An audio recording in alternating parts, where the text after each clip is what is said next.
À Neuf-sous-Pan, la station des Rapins, sans foi, sans loi et sans courbette, l'émission à Racaille du 3 octobre 2023, qui sera consacrée pour sa partie artistique à De Staël. Les Français disent De Staël, les Suisses De Staël. Alors moi, comme je suis franco-suisse, je dis De Staël. Voilà, une exposition au musée d'art moderne qui a débuté le 15 septembre, qui sera possible de voir jusqu'au 21 janvier 2024. Donc une grande rétrospective. En fait, la dernière rétrospective datait d'il y a 20 ans, c'était à Beaubourg. Et là, donc, il y a à peu près 200 œuvres qui sont présentées. Ça a été un travail de 3 ans de recherche de la part des commissaires d'exposition qui ont essayé de montrer des toiles qui n'avaient jamais été présentées. Donc, ils ont cherché un petit peu partout. Et en fait, les toiles de Nicolas de Staël sont plus dans des collections particulières que dans des musées. Donc, il a fallu contacter à chaque fois les collectionneurs pour retrouver ces toiles. Donc, ils ont fait ce travail assez minutieux de recherche de toiles pour donner effectivement un aperçu de toute son œuvre sur un parcours chronologique pour qu'on sente un petit peu les évolutions de son travail.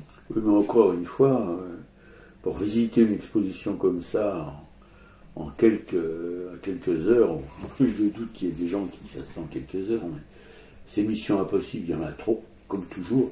Je me demande à quoi pensent les commissaires d'exposition quand ils organisent une espèce de show comme ça, géant, parce que il y avait combien de salles? Il y a pas mal de salles, hein. Il y a une dizaine, peut-être une dizaine de salles avec effectivement, en fait, Nicolas de Staël a quand même travaillé à chaque fois revisiter son travail. Donc on voit bien quand même les différentes périodes de son œuvre et des fois simplement d'une année à l'autre, le travail n'est pas tout à fait le même. Donc je pense que c'est là-dessus que les commissaires d'exposition ont travaillé. Donc effectivement, c'est une exposition qui est importante. Après, on peut aussi ne pas tout regarder. Il y a également un extrait d'un documentaire qu'on peut voir sur Arte sur la peinture à vif qu'on peut le voir. Il y a des extraits qui sont dans l'exposition. En tout cas, c'est quand même une exposition qui est intéressante, qui est un petit peu différente de celle qui avait été présentée jusqu'à présent. Et donc, on va pouvoir toucher un petit peu du doigt qui était Nicolas de Staël. Bon, après, effectivement, il faut aussi aller lire d'autres documents pour comprendre un petit peu quand même qui est cet homme. Je pense que le doc d'Arte là-dessus est pas mal. Moi, j'ai emprunté Le Prince foudroyé de Laurent Greisheimer, qui est une biographie très très documentée sur sa vie. Donc, ce qui permet de le raconter un petit peu plus en détail, quoi. Et après d'essayer de comprendre son travail, qui était cet homme. En fait, Nicolas de Staël, c'est entre 10 et 15 ans de travail avant son suicide en 55. Donc, il avait 41 ans. Sa période de création est quand même très très brève, hein. Disons 10 ans, quoi. Voilà. Alors lui, donc Nicolas de Staël il est né à Saint-Pétersbourg en 1914. Il est originaire d'une famille d'aristocrates, de militaires, et naturellement au moment de la Révolution russe, en tant que Russe blanc proche du tsar, la famille a été obligée de fuir. Elle a fui en Pologne.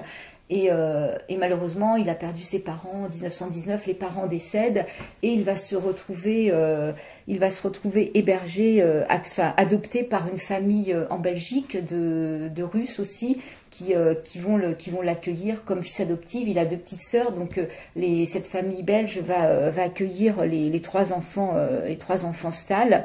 Et c'est une famille qui va faire en sorte que leur éducation soit une éducation parfaite. Donc il va aller dans des établissements privés, sauf que son père adoptif a plutôt envie que ce soit un ingénieur, en fait, a projette sur lui un avenir plutôt classique, et lui en fait très tôt n'a plus envie de fréquenter ces écoles et veut faire de la peinture. Donc il va étudier à l'Académie des Beaux-Arts de Saint-Gilles à Bruxelles, à l'Académie royale des Beaux-Arts, et ses rapports du coup avec son père adoptif vont être un peu mal en point, parce qu'effectivement il va complètement à l'encontre de ce qui était projeté sur son avenir. Et il va partir au Maroc. Il a un ami proche, et il va partir avec à bicyclette en fait. Ils vont d'abord partir en Espagne. Il va traverser l'Espagne. Il va faire tout un voyage assez long à bicyclette dans des conditions plutôt assez précaires, voilà, de campement. Enfin voilà, et là il va être quand même fasciné par cette vie, par la vie qu'il y a en Espagne, par tout ce qu'il va découvrir, quoi. Il est vraiment avide de rencontres. Et il va rentrer ensuite d'Espagne, et après il va faire un voyage en fait au Maroc. On est en 1937, donc il a 23 ans, c'est ça. Il a 23 ans, et là lors de ce voyage au Maroc, il va finir par rencontrer Janine Guillou, qui elle est mariée à un peintre polonais, qui a un fils qui s'appelle Antek, qui a 8 ans, et qui est peintre elle-même. Et Janine Guillou et son mari sont au Maroc. Ils vivent un peu une vie de bohème hippie. Ils arrivent à vivre dans le sud marocain alors qu'il y a très peu de gens qui s'y aventurent. Ils font des échanges de médicaments, et en fait il va lui proposer, enfin il a envie de faire de la sculpture, et elle lui dit qu'elle a de la terre, enfin bon, elle va provoquer une rencontre, et en fait va naître un amour passionnel entre Nicolas de Staël et Janine Guillou. Donc elle va quitter son mari pour le suivre. Alors ça va être une séparation entre Janine Guillou et son mari polonais, qui va se faire vraiment d'une manière très calme. C'est un peu donc comme une communauté hippie, où lui va déclarer voilà, Janine part avec Nicolas. Enfin voilà, ça se fait d'une manière assez simple. Et donc Janine Guillou et Nicolas de Staël vont vivre ensemble. Ils vont rentrer du Maroc, ils vont s'installer en France, et en fait ils sont tous les deux passionnés de peinture. Elle est plus âgée que lui, elle a 50 plus, c'est déjà une peintre affirmée. Donc on est en 1938, et voilà, ils vivent quand même en France, mais d'une manière plutôt misérable. Et arrive la déclaration de guerre, et Nicolas de Staël va s'engager pendant 8 ou 9 mois dans la Légion étrangère. Il part en Tunisie. On arrive en septembre 40, il est démobilisé, donc là il va rejoindre Janine Guillou, qui elle s'était réfugiée à Nice avec son fils, et là il va pouvoir rencontrer plusieurs artistes dans des courants de l'art moderne. Et le couple ensuite va revenir de Nice. C'est la guerre, mais malgré tout la misère qu'ils vont trouver à Paris, ils vont quand même revenir sur Paris. Bon, ils auront une vie toujours très misérable sur Paris, mais ils préfèrent revenir. Et là, ils vont avoir l'occasion d'être logés dans une grande maison. Et le couple va donc s'installer là. Ils vont avoir une petite fille qui s'appelle Anne. Donc là, c'est quand même une vie, c'est l'occupation, c'est la guerre, donc c'est quand même une vie très difficile, où tout le monde a faim. En fait, il faut se procurer un petit peu de farine pour avoir des crêpes à l'eau. Il faut faire la queue, avoir un peu de lait, un peu de beurre. Enfin, tout le monde a faim. Tout le monde n'a pas la fortune de Picasso. Exactement. Donc c'est quand même une vie vraiment très très difficile. Et Janine Guillou d'ailleurs est quand même s'affaiblit aussi. Elle a une santé plus fragile. Et lui, il va essayer, même pour avoir du matériel, enfin c'est très compliqué, donc ils vont se procurer des draps, il va peindre sur tout ce qui est possible, c'est compliqué d'avoir des couleurs. Et en fait, s'ils ont pu être hébergés dans cette maison, c'est qu'il a fait la rencontre de Jeanne Bûcher, qui va l'exposer aussi. Et cette femme avait l'air assez extraordinaire quand même dans ses choix artistiques, d'aller de l'avant, d'oser pendant la guerre présenter des peintres qui n'étaient pas forcément reconnu, qui n'avait pas la cote auprès des Allemands. Enfin, c'est quand même... L'art dégénéré. Voilà, donc c'est quand même un engagement de sa part. Oui, puis en même temps, dans cette maison, il y avait beaucoup de bois pour se chauffer, il y avait des parquets, il y avait des portes, il y avait... Oui, j'avais oublié de le dire, effectivement. Donc, quand il y avait besoin de faire du chauffage, effectivement, bah oui, on enlevait des lattes de bois, du parquet, on prenait effectivement. T'as raison, c'est important de le rappeler, quoi. Il fallait pouvoir avoir un peu chaud quand même. Surtout qu'il y avait cette petite fille qui était toute jeune. Et le fils de Jeannine Guillou s'appelle Antec. Et en fait, c'était un enfant assez exceptionnel. Donc, c'est un enfant qui a été plus ou moins déscolarisé, qui arrêtait pas de faire des bêtises, qui côtoyait, qui ramenait la police. Et en fait, De Staël n'avait pas de papier. Il a été apatride jusqu'à un certain temps. Il a obtenu la nationalité française après. Donc, en fait, il lui disait non, tu peux pas faire ça. Ça nous met quand même vraiment en danger. Et à un moment, justement, Antec a dû faire une bêtise un peu plus importante. Et là, pour le punir, en fait, ils l'ont enfermé dans le grenier de cette grande maison. Et ce fils, qui avait quand même des capacités intellectuelles assez remarquables, en a sorti tout un recueil de poèmes qu'il a appelé Soupente. Et donc, en fait, ces poèmes, moi j'ai eu l'occasion d'en lire un peu dans la biographie, il y a quand même quelque chose de fort sur ce qu'il vivait, à tel point même que Georges Braque, qu'ils avaient rencontré, a fait une lithographie et que ces poèmes ont été édités. Et d'ailleurs, ce recueil de poèmes, après, a pu se vendre de 3000 francs et a pu permettre de mettre un peu de beurre dans les épinards, comme on dit, à certains moments qui étaient difficiles. Et ce jeune Antec aussi était souvent arrivé à aller dans les restaurants, les cafés pour faire du marché noir. Enfin, c'est un garçon qui avait l'air quand même... ouais. Et d'ailleurs, il s'appelle aujourd'hui... il est mort en 2010, mais c'est Antoine Tudal qui est scénariste et dramaturge. Donc voilà, il y avait quand même un potentiel chez ce jeune garçon. Donc voilà, il expose chez Jeanne Bucher, il est avec Kandinsky, avec César Domela.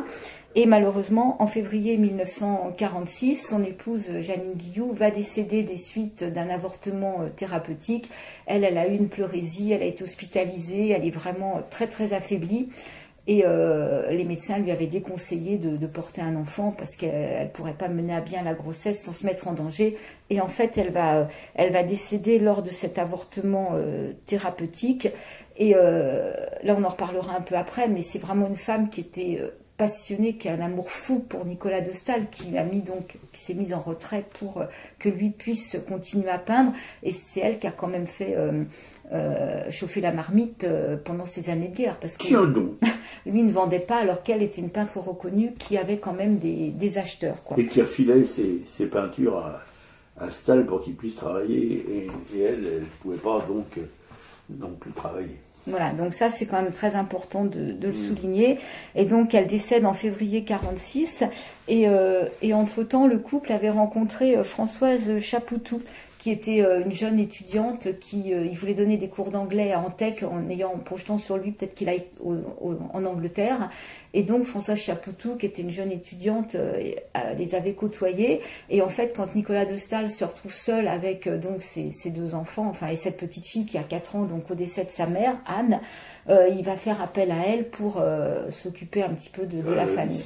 Et voilà. Et là, du coup, de babysitting, en fait, c'est une histoire d'amour qui va commencer. Et là, il est follement amoureux. Enfin, donc moi, il est toujours follement amoureux. Il est toujours follement amoureux. Donc, Jeannine Guillou décède en février 46 et en mai 46, il se marie avec Françoise Chapoutou. Je précise qu'il n'a pas pu épouser Jeannine Guillou parce que le divorce n'a pas pu avoir lieu avec son mari qui était resté au Maroc, quoi. Bon, lui va continuer quand même de travailler. Du coup, François Chapoutou va s'occuper. Là, on est dans une organisation très classique du domestique. Hein. Elle va arrêter ses études de droit à sa demande. Elle va s'occuper des enfants et lui va travailler, quoi. Va tenter de travailler, de créer, quoi. Donc en 46, il y a un contrat qui est établi avec un marchand qui s'appelle Louis Carré. Et la famille va emménager après dans un atelier au 7 rue Gauguet, pas très loin de chez Georges Braque. Et en 48, Staël obtient la nationalité française. En 50, il y a le musée d'art moderne qui va acquérir une grande composition, et justement c'est une phrase qui a été rapportée, qui est assez connue. Cette composition va être mise à l'écart des contemporains justement, et lui va parler du gang de l'abstraction avant, suite avec un jeu de mots au gang des tractions avant qui était plus connu. Il va faire une exposition personnelle chez Jacques Dubourg, qui est son nouveau marchand. Il rencontre René Char, dont ils vont faire ensemble un livre de poèmes. Il lui fera des gravures qu'on peut d'ailleurs voir dans cette exposition. En 52, c'est ce grand tableau, qui suite à, il regarde un match de foot France-Suède, et là il a une révélation. En fait, c'est un des premiers matchs de foot qui est sous lumière électrique, donc il va être fasciné par ce qu'il va voir, et après il fera ce grand tableau Parc des Princes qui est assez connu. Il continue de peindre, on reviendra sur son travail après. Il va être exposé aussi aux États-Unis, et là on est en 53, il est à New York, il y a une exposition à la Knoder Gallery, et été 53, il part à Lagnes avec sa famille dans ce petit village qui est près d'Avignon, et donc il a eu 3 enfants avec sa compagne Françoise, et là il va rencontrer Jeanne Polge, et voilà, il va tomber follement amoureux encore une fois. À nouveau follement amoureux, donc forcément sa compagne Françoise, elle, je crois, retourne à Paris avec les enfants et va s'éloigner de lui, et lui restera dans le sud de la France.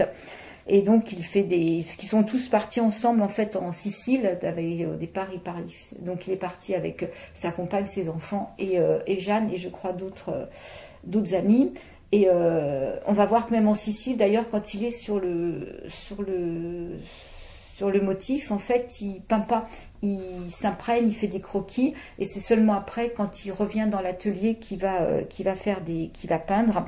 Mais bon, il y a cette histoire d'amour, cette passion qui naît avec Jeanne Polge, et là, on a l'impression il dit que pour une fois, il a l'impression de plus aimer qu'il n'est aimé. Voilà. Ça, après, on pourrait disserter longtemps sur ces relations passionnelles, pourquoi il y a ces besoins, effectivement, entre l'amour et les peintres, par rapport à la création, par rapport à soi-même. C'est vrai que c'est assez important on peut se poser plein de questions. Pourquoi il y a toujours besoin d'aller dans une nouvelle histoire, alors que cette femme Françoise il y avait quand même une belle histoire d'amour aussi, quoi.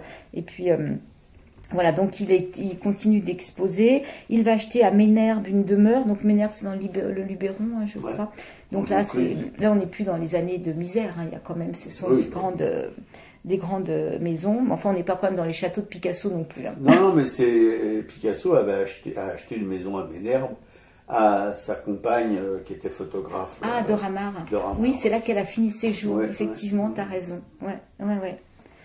Et voilà, donc en février 54, les ventes s'accélèrent, et il est toujours entre le Midi. Il remonte de temps en temps sur Paris, même s'il ne voit pas sa femme et ses enfants. Il expose, et en fait, il veut se rapprocher de Jeanne Polge parce qu'il est follement amoureux. Il s'installe à Antibes, et là, il loue un immense atelier sur les remparts. Et en fait, il continue de peindre, mais toujours absorbé dans des questionnements existentiels. Et elle va s'éloigne un peu, va un peu s'éloigner de lui. Enfin, on ne sait pas. Il va se suicider en sautant de sa terrasse le 16 mars 1955. Et il est en pleine. Il y a des toiles qui sont pas achevées. Une toile qui s'appelle Le Concert, qui voulait terminer, qui n'est pas terminée. Il avait absorbé un somnifère, un Véronal 2 jours avant. Enfin voilà, je pense qu'il est quand même dans ces crises, cette crise existentielle. Est-ce que c'est parce que cette femme ne répond pas complètement à son amour, parce que c'est toujours très compliqué, j'ai l'impression, avec Stahl. Et quand il meurt, il laisse 3 lettres. Et il n'y a pas de lettre pour la femme, pour la mère de ses enfants. Il y a une lettre pour la première lettre, elle est pour Dubourg, son marchand, où il lui dit qu'effectivement il n'a pas la force de parachever ses tableaux. La deuxième lettre, elle est pour Jean Bourret, qui est un ami, un conseiller qu'il avait rencontré chez Jeanne Bûcher. Voilà, cher Jean, si vous avez le temps, voulez-vous, au cas où l'on organise quelques expositions, que ce soit de mes tableaux, dire ce qu'il faut faire pour qu'on les voit, merci pour tout. Et la troisième est pour sauvegarder les intérêts de sa fille Anne, qui a 13 ans, donc à la mort, donc elle a 4 ans à la mort de sa mère, elle a 13 ans à la mort de son père. Et Anne, aujourd'hui, témoigne toujours du travail de son père. On l'entend, elle était au musée d'art moderne jeudi soir pour répondre. Dans les documents, enfin dans les documentaires qu'on a pu voir, ou même des podcasts France Culture, c'est elle qui intervient aussi également, quoi. Elle est plus très jeune. Hein. Bah non, parce qu'elle est née, je ne sais plus si elle avait... elle avait quel âge? Donc si elle avait 13 ans en 55, non, elle est plus très jeune, quoi. Mais elle continue de parler du travail de son père. Enfin, lui était vraiment, il a fait son portrait. Enfin, c'est vraiment une belle histoire. Enfin, il était très proche de sa fille, en tout cas. Voilà. Donc ça, c'est la vie de Stahl. Entre-temps, j'ai pas raconté tout, mais ce sont quand même toujours des artistes tous ces milieux artistiques qui se croisent en permanence. Donc il a rencontré énormément d'artistes. Il a habité un moment dans l'atelier de Vera Di Silva. Enfin, il y a eu c'est des gens qui ont bougé beaucoup, qui se croisent, il a été très proche aussi de Magnelli. Enfin, voilà, ce sont des vies qui sont quand même là du concentré, mais riches. Oui, enfin, il a eu une vie brève mais intense. Il avait fait, je crois, 1000 œuvres en 10 ans. Voilà. Ça faisait une centaine de toiles par an. Alors il faisait des grands formats, mais il faisait aussi une multitude de tout petits formats. Bon, c'est plus rapide, évidemment, que de faire une tartine de 3,50 m sur 2 mètres, ou de 6 mètres sur 3 mètres. Enfin bon, il y a des choses qui ne lui faisaient pas peur. Voilà, avec cette fascination pour cette lumière du Sud, ces couleurs. En fait, dans le Sud, les couleurs, elles sont écrasées par la lumière. Donc, oui, effectivement, il y a des couleurs, mais pas tout le temps. Alors, il a aussi été très proche de Pierre Lecuir. Et d'ailleurs, dans le catalogue de l'exposition, il y a tout le journal de Pierre Lecuir qui raconte toutes les années de Stahl. Et la rencontre avec Pierre Lecuir, en fait, c'est justement quand il voulait donner aussi à son beau-fils Santec des cours de français. Il a cherché quelqu'un qui était qualifié. Enfin, et donc, il rencontre Pierre Lecuir qui va rapidement donner quelques exercices à Antec. Mais c'est surtout qui va devenir un ami proche de Stahl, quoi, avec qui ils vont échanger quand même régulièrement aussi, quoi. Et on sent qu'il y a quand même, moi c'est ça que je trouve, aujourd'hui on a l'impression, parce que les milieux artistiques sont éparpillés, exposés un peu partout, mais qu'il y avait quand même toujours des rencontres informelles partout, des échanges sur l'art. Enfin, il a aussi habité pas loin de Campagne Première, donc il a aussi côtoyé des gens qui étaient à Montparnasse. Enfin, mais je suis pas persuadé que ça ait complètement cessé, ces échanges entre artistes, etc.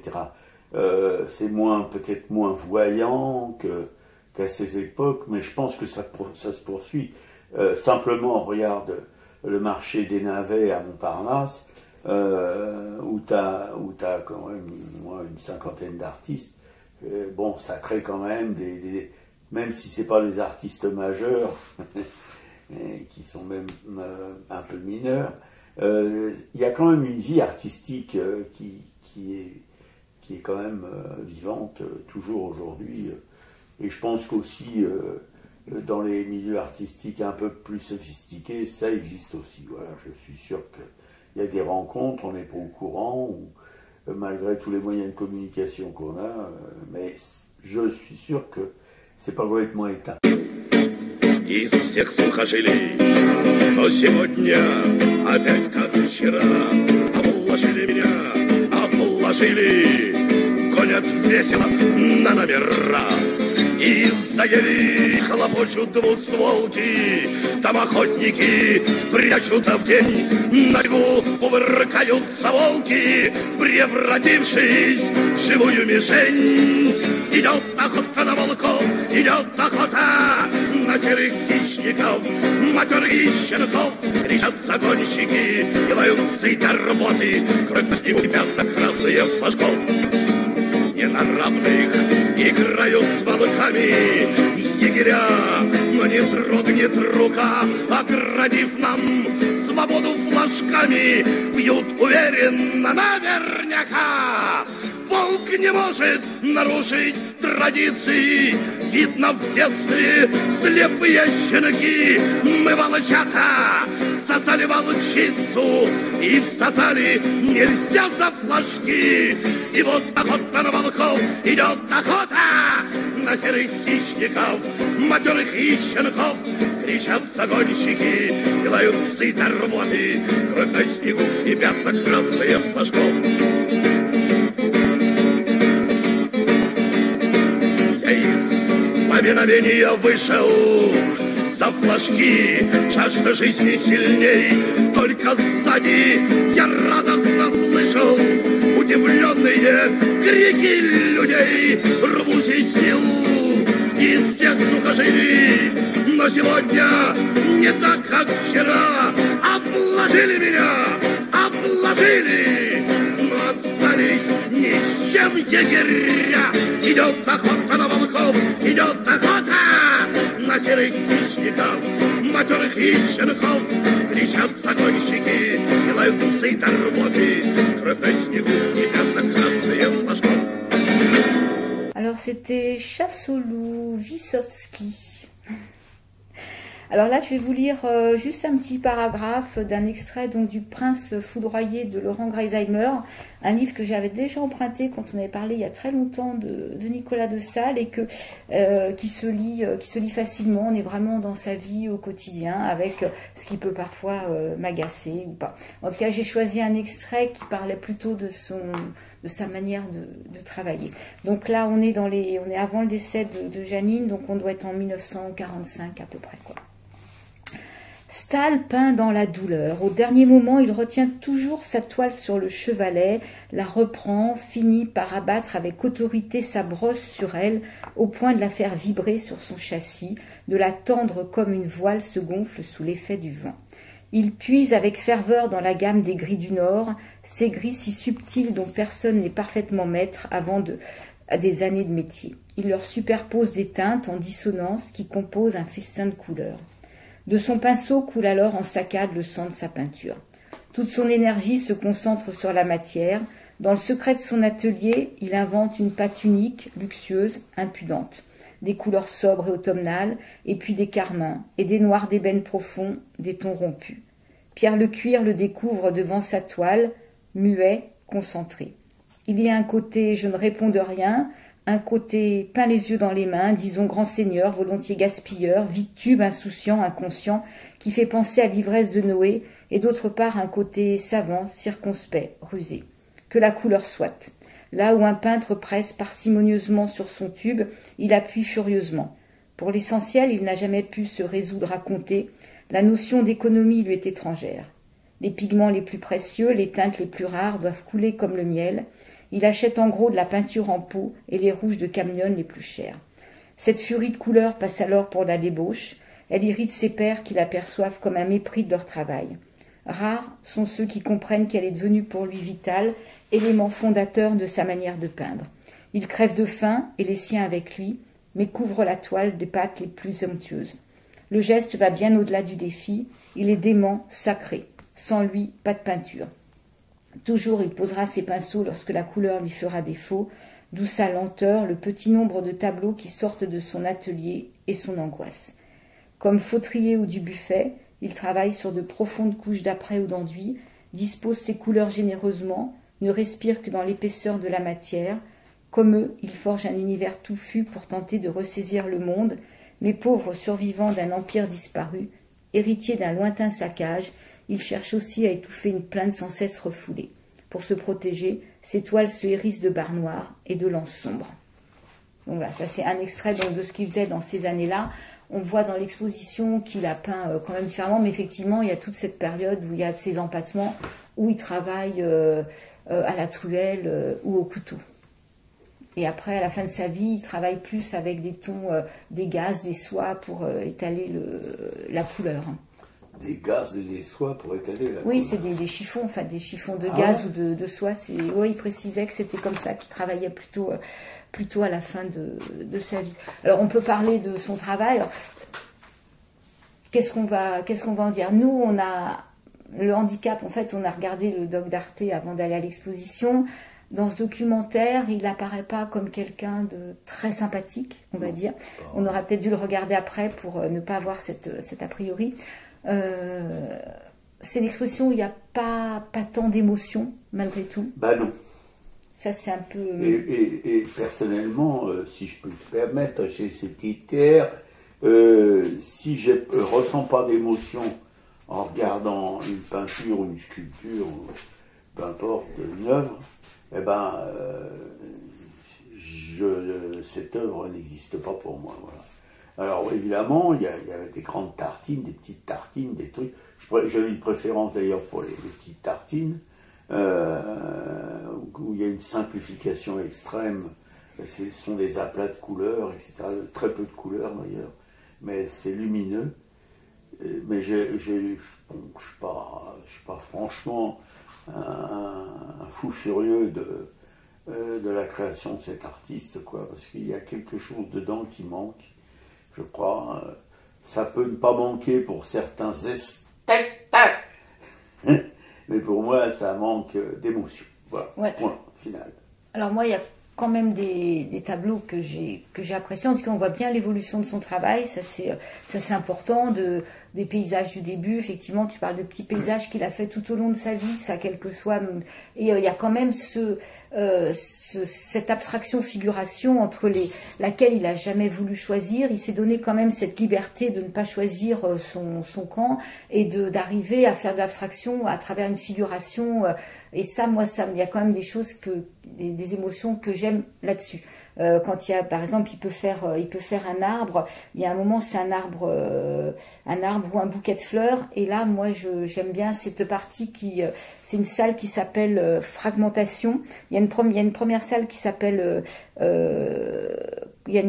condensation, et après il y a une salle qui s'appelle fragmentation, et là justement où ça explose en aplats comme de la mosaïque. Alors peut-être parce que j'aime beaucoup tout ce qui est mosaïque et couleurs, et là effectivement on voit ces touches qui peuvent représenter un arbre, un paysage, un bouquet de fleurs, et ça j'ai vraiment bien aimé. De même que j'ai aimé tout son travail de gravure sur bois sur les poèmes de René Char. Il a aussi quelques œuvres en noir et blanc au début qui sont un peu vives. Enfin j'aime bien le contraste. Une salle que j'ai moins aimée, c'est toute cette partie justement. Je pense que c'est ces condensations où là on est dans des tons un peu charbonneux, beige, gris. C'est ses débuts. Ouais, c'est ses débuts et ça a du mal à sortir. Enfin, je trouve que là, même si ils disent qu'il y a une vitalité, clairement la vitalité, nous on l'a un peu cherché sur ces œuvres-là. Il y a quelques ciels qui sont assez remarquables. Alors, j'ai peut-être pas précisé dans sa bio, mais en fait, il a énormément bougé tout le temps. C'est-à-dire qu'il y a les voyages dont j'ai parlé, mais il est allé aussi dans le Nord voir le phare de Gravelines. Et tout ça, il s'est imprégné, je pense, à chaque fois quand même des lumières. Il y a son œuvre du Parc des Princes, moi, je ne trouve pas géniale du tout. Par contre, toi, il y en a une que tu n'as pas aimée, mais moi que j'ai bien aimée, qui s'appelle Orchestre. Je préfère l'orchestre de, comment il s'appelle, là, de ce peintre, c'est toi, là. Il y a tout ce travail-là. À la fin, il y a quelques nus de Jeanne aussi qui sont quand même intéressants, je trouve. Et ces paysages de Sicile. Alors il y a les croquis qu'il a fait pendant son voyage, qui sont vraiment des croquis à minima sur ces ruines et tout ça. Et après, donc il y a toute la série donc des Agrijantes où là, ce sont des toiles plus grandes avec donc très très géométriques, mais qui avec des oranges, avec des couleurs vraiment qui prennent, moi, qui m'ont vraiment plu, enfin, dans cette puissance. Il revient aussi après à des figuratifs avec une série de bouteilles. Bon, ça, je trouve que Morandi le faisait aussi. Enfin, c'est pas vraiment, ces bouteilles sont pas ce qui me passionne le plus. Mais on voit ce travail. Je pense que il faut se documenter un peu plus pour tout saisir. L'exposition n'est peut-être pas suffisante pour comprendre quel est ce personnage tourmenté et anxieux. Non, je pense que ça paraît pas forcément. le temps qu'il mettait à travailler. Donc lui, il avait dans ses ateliers, quand il a eu après de la place dans des grands espaces, en fait, il travaille sur plusieurs toiles à la fois. Il les met pas sur un chevalet, il les met sur un mur, et il travaille sur l'une, sur l'autre. Voilà, ouais, il revient au fur et à mesure sur ces toiles. Qu'est-ce qu'on pourrait dire d'autre que...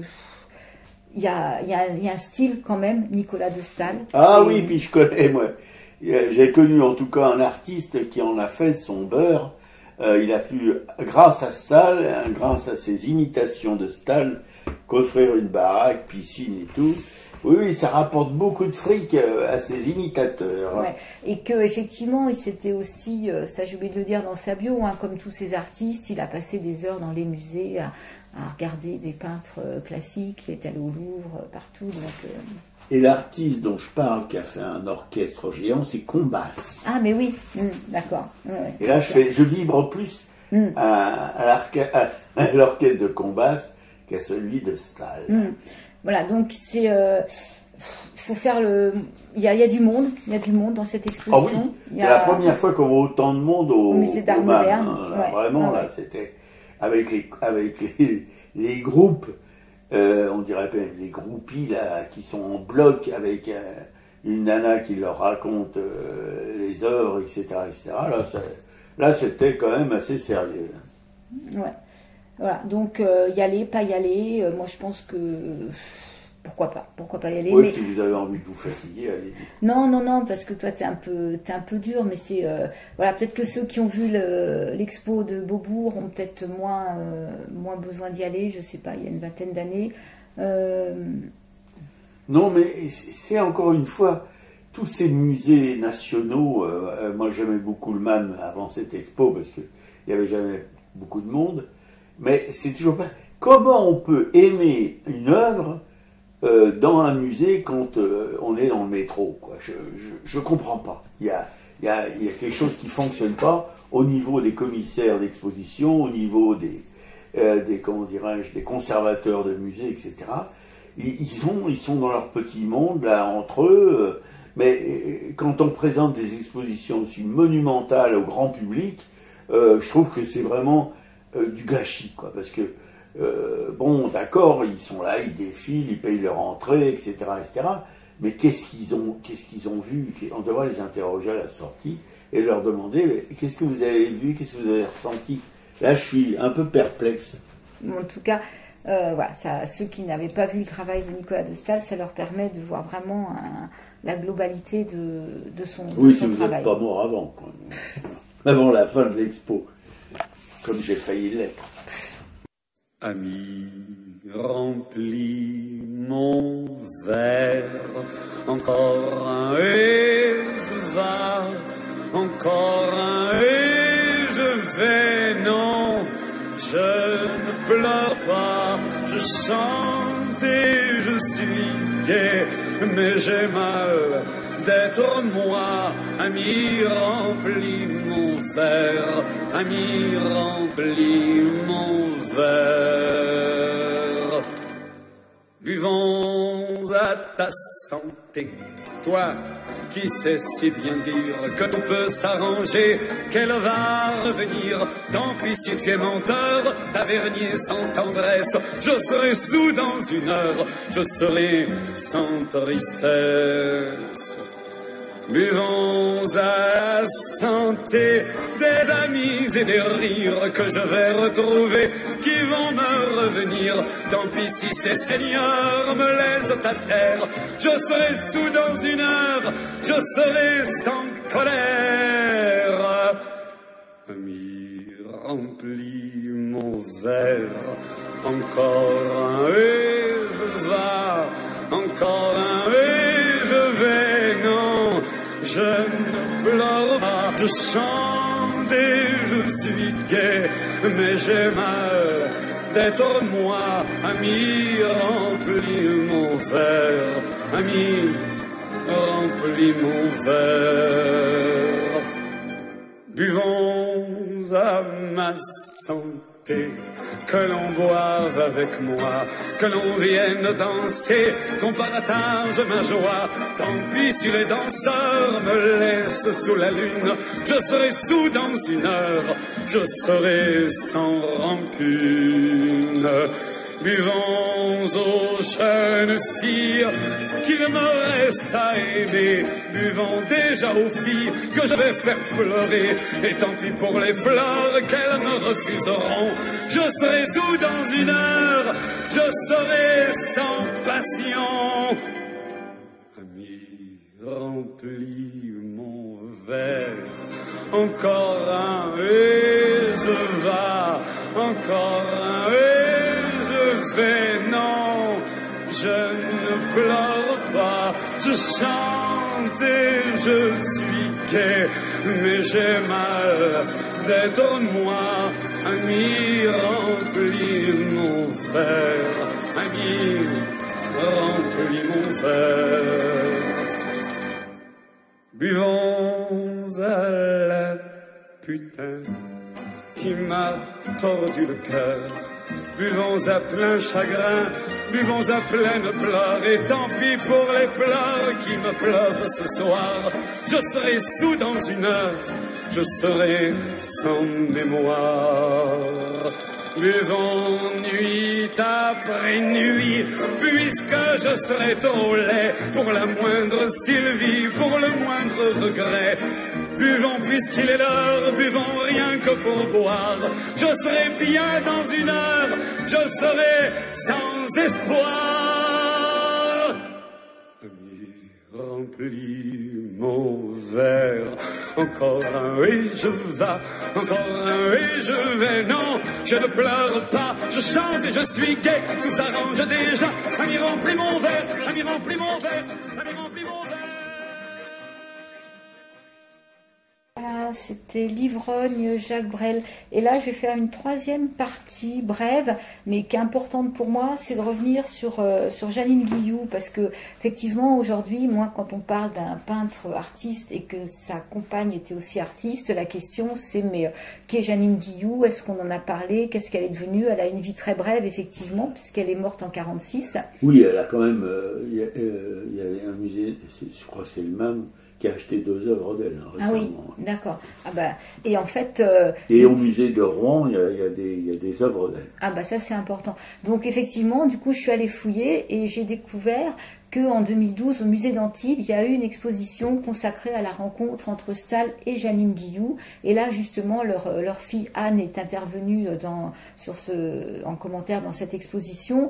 Et c'était important pour moi que lui rendre une place, parce que, en fait, cette femme, donc, elle avait 5 ans de plus que Stahl. Donc, quand il la rencontre, elle a un physique très particulier. Je trouve que physiquement, il y a une similitude. Lui, il fait 1m96, elle fait 1m76. Elle est très grande, très fine, elle a un visage vraiment un peu en lame de couteau, enfin elle a quelque chose, une puissance intérieure, cette femme. Donc elle tombe follement amoureuse de Stahl puisqu'ils vont aller vivre ensemble, mais on parle d'elle comme d'une peintre déjà affirmée, une peintre solaire, une peintre qui a de l'énergie, qui chante quand elle peint, alors que lui, au contraire, c'est très compliqué, le temps qu'il arrive à retranscrire ses émotions sur la toile, c'est un anxieux, un inquiet, et en fait, elle va porter quand même ce couple, et ça, pour moi, c'est important de lui rendre toute sa place, c'est-à-dire que, comme on disait tout à l'heure, pendant les années de guerre, finalement, alors déjà, elle a une santé plus fragile, elle va souffrir de ses privations, mais elle va surtout aussi, quand il y a peu de couleurs, lui laisser à lui, quoi. Alors que elle va vendre de temps en temps des toiles, parce que comme elle est reconnue, elle va pouvoir, ça va permettre d'apporter un peu d'argent dans le ménage, mais c'est vraiment quelqu'un qui n'a pas eu le temps de faire carrière, malheureusement. Donc elle avait déjà une œuvre qu'on a un peu regardée, qu'on trouve effectivement, c'est une très bonne peintre, et sa carrière malheureusement s'arrêtera beaucoup trop tôt. Donc on ne sait pas ce qu'aurait donné effectivement son œuvre plus tard, quoi. Et moi je trouve même que il y a une similitude dans certaines de ses œuvres avec ce qu'a fait Stahl, et je pense qu'il l'a pompé allègrement. de toute façon, c'est possible. Il y a même une œuvre un peu que lui a faite là, un de ses premiers abstraits. Et en fait, je me suis dit, mais ça me fait penser effectivement à quelqu'un. Effectivement, il a rencontré Jean Arp. Et après, je me suis dit, c'est complètement les dessins de Jean Arp. Mais ça, bon, on sait très bien que les artistes se copient les uns les autres, quoi. Et en fait, c'est sa fille Anne qui va témoigner et qui découvre en fait tardivement dans le grenier de son frère, le journal qu'elle écrivait quand elle était au Maroc et les fusains qu'elle avait fait au moment où elle rencontre Nicolas de Staël. Donc elle est quand même une femme qui a vraiment toute sa place et j'espère qu'on continuera de faire des rétrospectives de son travail, même s'il y a peu de tableaux, quoi, parce que voilà, c'est une femme qui était passionnément amoureuse. Donc ils ont eu ensemble cette petite fille Anne. Apparemment, c'est elle qui a voulu avoir un enfant et le deuxième enfant qu'elle attendait de Staël, qui a malheureusement eu cet avortement et tout, c'est aussi elle qui voulait continuer à faire un enfant. Bon, ça, voilà, alors qu'elle était déjà très affaiblie. Du côté de sa famille à elle, par contre, on a reproché beaucoup à Staël de ne pas avoir assez pris en compte la faiblesse de sa femme, quoi. Moi, je suis pas vraiment étonné. Staël, c'est le genre moi, et puis voilà. Voilà, il fallait que les femmes l'aiment. Bon, d'ailleurs, s'il s'est suicidé sans que je sois un extra-lucide ou machin, je pense que c'est parce que sa dernière conquête s'éloignait de lui carrément, quoi. Voilà, et là, il n'a pas supporté. On ne pourra jamais savoir, mais effectivement, non. Elle, en tout cas, elle était déjà cousine de Jean Desrolles, qui était peintre. Enfin, elle avait déjà un univers artistique, puisqu'elle était mariée donc avec ce Oleg Ceslar, qui était un peintre polonais. Donc, elle avait déjà tout cet univers d'art autour d'elle, quoi. Oui, tout à fait. Non, c'était pas comme la compagne de Modigliani, justement, qui était peintre aussi, mais la compagne de Staël, c'est autre chose, quand même. Ouais. Donc je mettrai en lien sur le blog ce podcast de l'exposition qu'il y a eu à Antibes, justement, en 2012, où c'est intéressant d'entendre leur fille Anne qui parle de ça, ainsi que les commissaires d'exposition. Le doc qui a été diffusé sur Arte, qu'on peut voir encore un petit peu. Et puis j'ai écouté un podcast qui était intéressant aussi, justement, qui parlait de cette exposition-là, l'exposition qu'on va aller voir vendredi sur Modigliani et son marchand Paul Guillaume. Et là, ce qui est intéressant, c'est que c'était un débat contradictoire. Donc c'était un peu péchu, ça faisait du bien de ne pas être dans le béni oui systématique, quoi.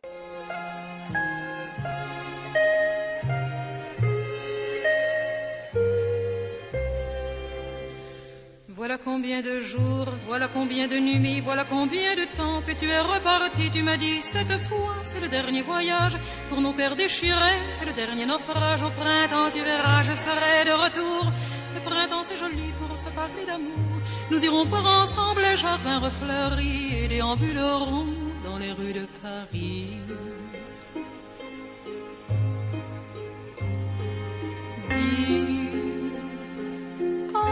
Reviendras-tu, dis, au moins le sais-tu, que tout le temps qui passe ne se rattrape guère, que tout le temps perdu ne se rattrape plus. Le printemps s'est enfui depuis longtemps déjà, craquent les feuilles mortes, brûlent les feux de bois. À voir Paris si beau dans cette fin d'automne, soudain je m'alanguis, je rêve, je frissonne, je tangue, je chavire comme la rengaine. Je vais, je viens, je vire, je tourne, je me traîne. Ton image me hante, je te parle tout bas. Et j'ai le mal d'amour, et j'ai le mal de toi.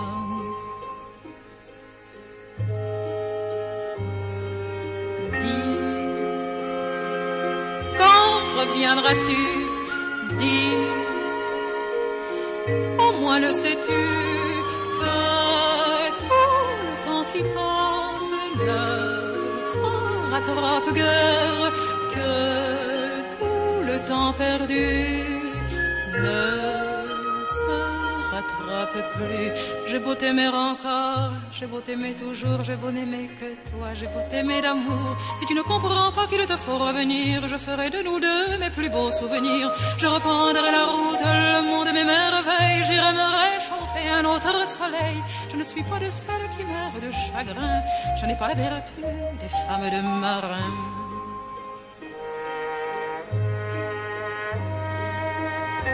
Dis, mais quand reviendras-tu? Dis, au moins le sais-tu que tout le temps qui passe ne s'en rattrape guère, que tout le temps perdu ne se rattrape plus.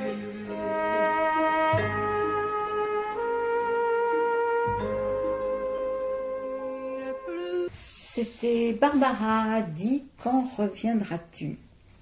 Alors, les expositions. Donc, Nicolas de Staël au MAM jusqu'au 21 janvier. Nicolas Ekman à Gravelines jusqu'au 12 novembre. Si vous avez l'occasion, c'est vraiment une exposition magnifique de gravures à ne pas manquer. À l'Institut du monde arabe, ce que la Palestine apporte au monde, c'est jusqu'au mois de novembre. Claire Iliouz à la galerie Sago Le Garec, c'est une galerie qui est rue de Bussy. Claire Iliouz est une graveuse qui a un travail qui grave sur la nature. Enfin, j'ai eu l'occasion de feuilleter un de ses livres un jour, un ouvrage, c'est intéressant son boulot. Raoul Velasco à la galerie du Retrait dans le 20e arrondissement. Trésor en noir et blanc au Petit Palais jusqu'au 14 janvier. Ce sont des gravures de Goya, de Dürer, Rembrandt et... Velasquez? Non, pas Velasquez, un plus moderne. Au musée Eugène Carrière, Louis-Marie Désiré Lucas jusqu'au 17 mars. C'est un peintre qui a été un voisin d'atelier d'Eugène Carrière. Donc le musée Eugène Carrière est un petit musée à Gournay sur les bords de Marne. Donc c'est le dimanche de 15h à 18h. Après on peut y aller sur rendez-vous. C'est un lieu très sympa avec Sylvie Le Graciet qui est commissaire, qui est conservateur de ce petit musée bénévole et qui fait un boulot remarquable. Et à l'Orangerie, Modigliani et Paul Guillaume, c'est Modigliani et son marchand d'art, Paul Guillaume. Donc il y a 4 petites salles, c'est une petite exposition, mais voilà, ça peut être justement, c'est pas Nicolas de Staël, quoi. Donc ça peut être aussi intéressant et l'occasion de refaire les collections permanentes pour voir les Soutines, la collection de Paul Guillaume avec les Outrillots, les Renoirs. Enfin, il avait quand même une collection assez importante d'œuvres. Et le musée de l'Orangerie, c'est un bijou. Voilà. Le culturel, moi je viens de terminer un livre qui s'appelle Dans la forêt. C'est un livre qui a été écrit il y a déjà quelques années et ça m'a complètement... ça a été écrit en 96, en fait je l'ai simplement juste découvert maintenant. Et c'est l'histoire... donc Jenny Gland vit en Californie, c'est une américaine. Et en fait, c'est un peu ce qui se passe aujourd'hui ou ce qui pourrait se passer d'ici quelques années sur ce monde de technologie qui s'arrête peu à peu, où petit à petit on perd l'électricité, on perd les connexions. Et là, c'est une famille de 4 personnes, donc le papa, la maman et les 2 filles qui vivent dans la forêt à l'écart d'une petite ville. Et donc peu à peu, ce monde va s'arrêter. Et là, il va y avoir, la maman va décéder d'une maladie, après le papa, enfin bon, petit à petit on s'enfonce dans ce monde qui s'arrête. Les 2 sœurs vont se retrouver toutes seules au cœur de la forêt à gérer leur vie. Ça m'a terriblement angoissée parce que j'avais l'impression qu'on y allait, que voilà, c'était vers ça qu'on allait. On y va. Et on y va, et que c'était inévitable. En même temps, il y a cette force des 2 sœurs, leur énergie. Voilà, c'est vraiment un très beau livre. J'ai vu que ça avait été mis en scène en 2015, mais je ne sais pas si j'ai envie de le voir sur un écran. En fait, j'ai envie de garder les images que je me suis faites. C'est toujours mieux. Voilà, c'est vraiment c'est vraiment un très très beau roman qui a bien fonctionné et qui continue de m'émouvoir. Bon, toi, Robert, tu as vu un doc sur Blum, Léon Blum face à Pétain.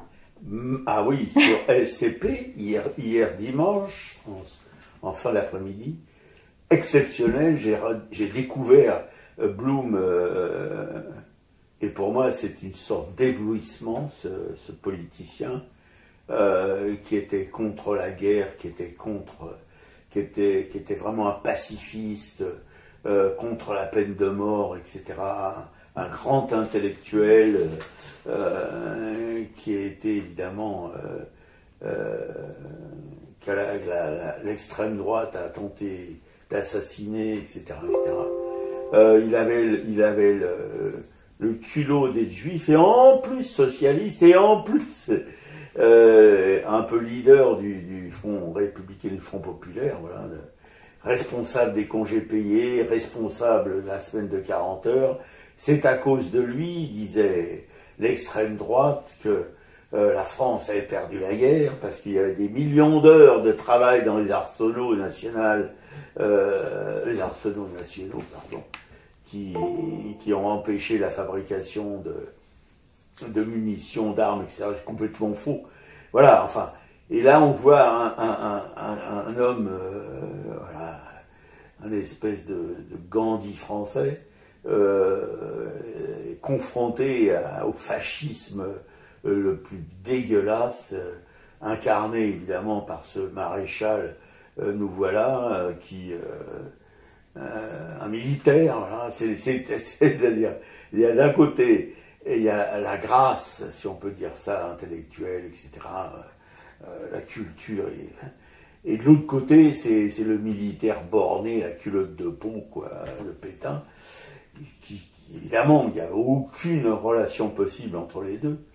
Mais Pétain nourrissait vraiment une haine forcenée envers Blum, qui représentait pour lui tout ce qu'il n'était pas, évidemment, qu'on ne peut pas être un militaire. Voilà. C'est quand même, c'est passionnant, et ça donne envie de connaître encore mieux l'itinéraire de Blum, de connaître, enfin, qui a été quand même envoyé au Portalet, dans les Pyrénées, une forteresse militaire, où la nuit, l'eau gelait dans les chambres, etc., enfin dans les cellules.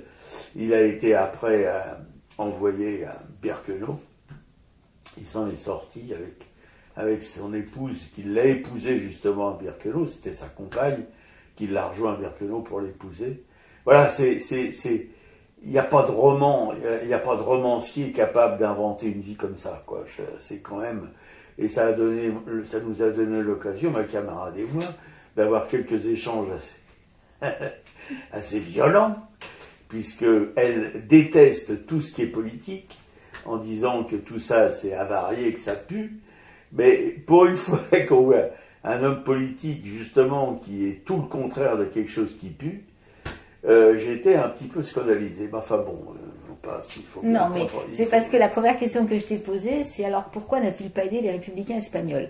Et on a eu la réponse en cherchant justement. Et alors, avec la réponse, tu le considères mieux, oui, Blum? Oui, mais ce que je constate, c'est qu'une fois de plus, la politique, c'est de la compromission, et qu'à partir du moment où on rentre... c'est du compromis. C'est du compromis. Pas de la compromission. Oui. Et du coup, ça pose des limites. Donc voilà, est-ce qu'il faut y aller, il ne faut pas y aller? C'est toujours la oui, il avait le choix entre une guerre civile en France et éviter une guerre civile en France. Mais comme tu dis avec raison, s'il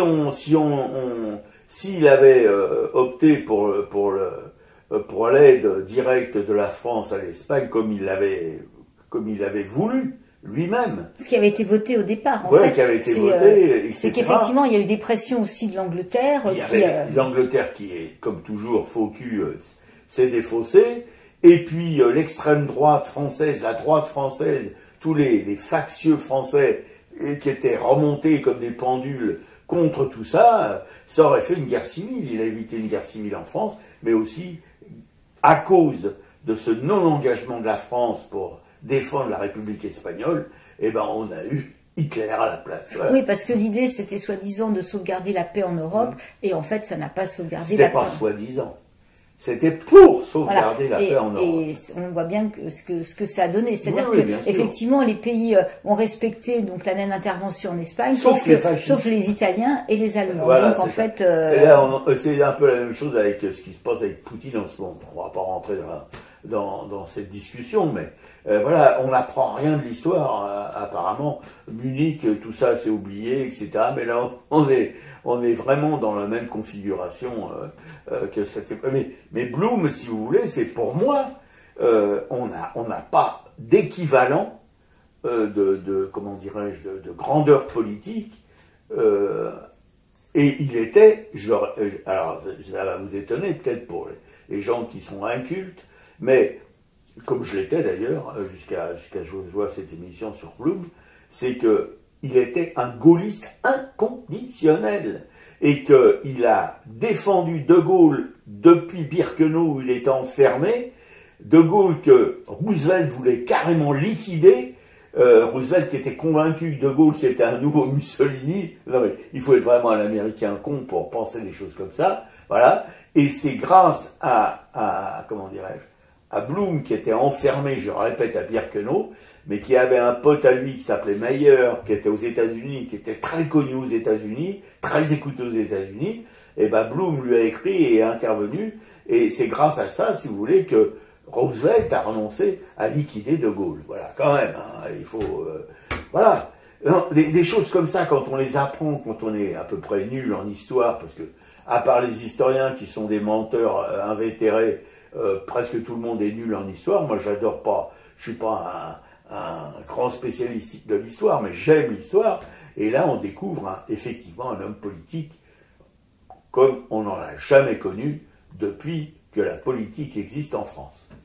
Voilà, donc notre émission est à l'écoute sur notre blog, aracaille.fr. Et maintenant, les saluts aux Aminches. Alors, salut les Aminches. Que je mette mes bicycles. Alors, oui, parce qu'on a un ordinateur qu'on se partage à deux. Hein. C'est vraiment ici, c'est très artisanal. Vous croyez qu'on a des bécanes, et ben... Salut aux Aminches. Alors, Claude et André de la Nation, Claude et William de Brest qui sont en ce moment... ils sont rentrés, je pense. Ils sont partis en même temps que moi. Moi, je suis partie dans les Monts d'Aubrac. Eux sont partis au Baléares, je crois. À Majorque. Voilà. Voilà, j'espère qu'ils ont quand même eu beau temps, parce qu'ils disaient qu'il allait pleuvoir, mais j'espère que tout s'est bien passé pour eux, qu'ils sont revenus en forme, qu'ils ont retrouvé leur petit chat bien soigné, dorloté. Ils n'avaient pas l'air inquiets pour ça, mais voilà, on pense toujours très fort à vous, Claude et William. Mais vous dites pas que vous avez bronzé un peu aussi. Hein. Jean-Paul Souverain, notre peintre adoré de coups de tire-branche dans la banlieue de Dunkerque, un grand de chez Grand. À côté, le stade, il peut aller se rhabiller. Claudine, une pote à Mathieu, qui est aussi férue d'art. Corinne, Frédéric et Popeye, trois artistes qu'on aime beaucoup. Juliette Planck, une graveuse émérite en relégation à Rochefort-sur-Mer. On te fait des grosses galoches, hein, comment dirais-je, Juju. Clément, qui grave sur tout ce qui bouge, le Van Gogh de la taille d'épargne, Agnès Dubart, une graveuse émérite aussi, dont le talent traverse les départements. Thierry Morcio, Thierry, qui est un graveur bruxellois extraordinaire. Alice Amoroso, une graveuse parisienne extraordinaire, la plus jeune graveuse du monde, qui remporte tous les prix, tous les accès, tout quoi. Raoul Villoula aussi, un grand graveur, jeune grand par le talent. Marie-Christine Béguet, encore une graveuse qui est en relégation Cévennes. Comment c'est son petit bled ? Saint-Hippolyte du Fort. Saint-Hippolyte du Fort. Colette, Jacqueline, deux veuves d'artistes majeurs. Colette, qui est la veuve de Odon, et Jacqueline, la veuve de Raymond Imbert, deux nanas super. Liliane et Laurence, deux écrivaines dont il ne reste qu'une, c'est Laurence, qui écrit des polars. Ouais, bah Lolo, là, elle cherche l'inspire. Ah bon, ouais. D'accord. C'est quoi leur héros là? C'était Victor Legris et Jérémy Nelson. Voilà. Mais là, c'est fini. Les aventures de Jérémy Nelson sont terminées. Donc, voilà, Laurence cherche une inspiration. Bon. Alors, Geneviève, notre sorcière bien-aimée, qui, paraît-il, est pas dans... Qui va pas très bien, Geneviève. Bon, on pense beaucoup à vous, Geneviève, chère Geneviève. On avait passé un après-midi chez elle, mais c'était génial. Elle avait un petit pinard, alors quelque chose. Bon, bref. Anne-Isabelle Roubaille, une peintre de Bourg-Marlotte, dont nous avons découvert l'œuvre dans la librairie L'Empreinte de Florence Quenu. Dominique Paul-Alardouin, une galeriste, hélas aujourd'hui disparue, ainsi que sa maman, la maman. César Franco, la Cérès Franco. Des fois, là, c'est la fin de l'émission, elle est un petit peu dans les choux. Marie-Pierre, une collectionneuse qui va être bientôt en relégation à Clermont-Ferrand. Il faut vraiment le faire. Hein. Peut-être justement, elle aura une grande maison pour mettre plein de toiles, on ne sait jamais. Oui, mais enfin, à Clermont-Ferrand, bon, d'accord. Marie Degnaud. Marie Degnaud, une galériste, la Kaléidoscope, hein, qui a quitté la rive droite pour la rive gauche. Qui fait d'ailleurs une expo, là, toujours sur Recalcati, c'est son petit poulain, je crois. Ouais, enfin, elle aurait pu trouver peut-être un peu. Bon. Antoine Mallory des Champignons, c'est un groupe de musicos qui dérange un peu. Anna Sinoracka, une grande peintre polonaise dont on adore le travail. Et mon pote Jacques Duchemin. Loulet, un peintre toulonnais dont on a découvert l'œuvre dans une galerie Place des Vosges. Une œuvre qui vraiment en prend plein la gueule. Ouais, et puis un homme vraiment sympathique qui ne se la pète pas, quoi. Voilà, et tous ceux qui n'y sont pas, ça fait du monde. Et notre rousse, qui n'est plus rousse. Oui, mais oui. Parce qu'elle peut à nouveau nous écouter maintenant sur son ordinateur, hein. Pourquoi il est pour là? Si, elle y est, je crois. Mais voilà, Florence peut à nouveau nous écouter sur son ordi. C'est quand même un événement. Ouais, voilà. Et alors, Manu de Gravelines, hein, du musée de Gravelines, on avait vu un grand graveur. Qui c'était déjà? C'était Nicolas Ekman. Et Lionel et Sophia du musée de Metz. Pas du musée Pompidou, mais du musée de la ville de Metz. Voilà. On aime bien les gens... souvent les gens qui sont là pour garder les salles, etc., sont des mines de renseignements sur la peinture, sur tout ce qui se passe dans les musées. Voilà. L'émission est à l'écoute sur notre blog arracaille.fr et on se finit avec Faut vivre de Mélisse. Ouais, salut. Salut les copines, salut les copains.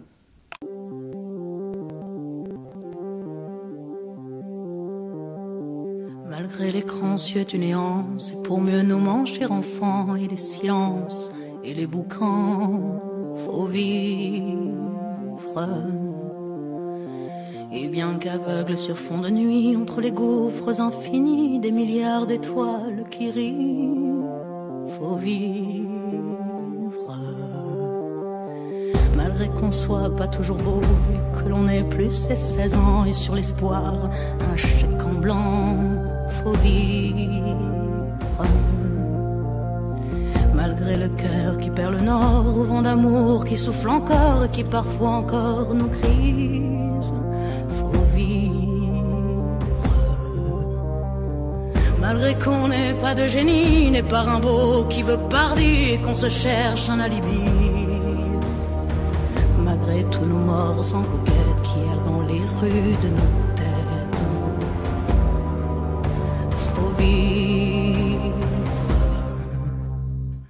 Malgré qu'on soit brave et salaud, qu'on ait des complexes à gogo et qu'on les aime, c'est ça le pire, faut vivre. Malgré l'idéal des jeunes temps qui s'est usé au nerf du temps et par d'autres pris en chantant, faut vivre.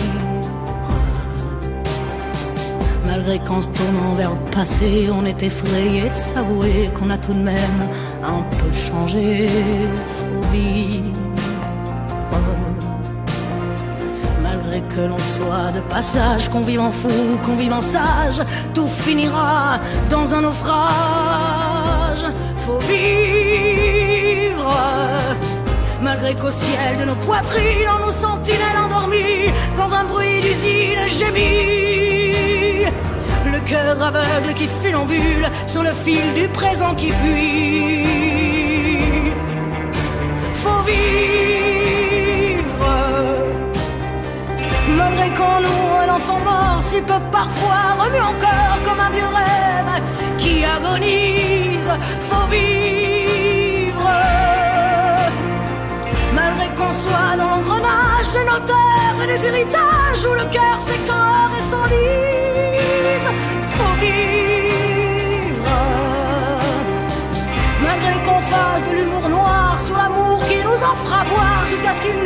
bise. Au revoir, faut vivre. Malgré qu'à tous les horizons, comme un point d'interrogation, la mort nous regarde d'un œil ivre. Faut vivre. Malgré tous nos serments d'amour, tous nos mensonges, jour après jour, et bien que l'on n'ait qu'une vie, une est seule pour l'éternité, malgré qu'on la sache rater. Faut vivre.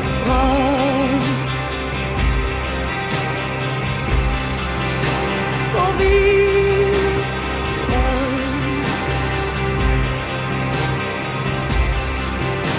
Faut vivre. Faut vivre.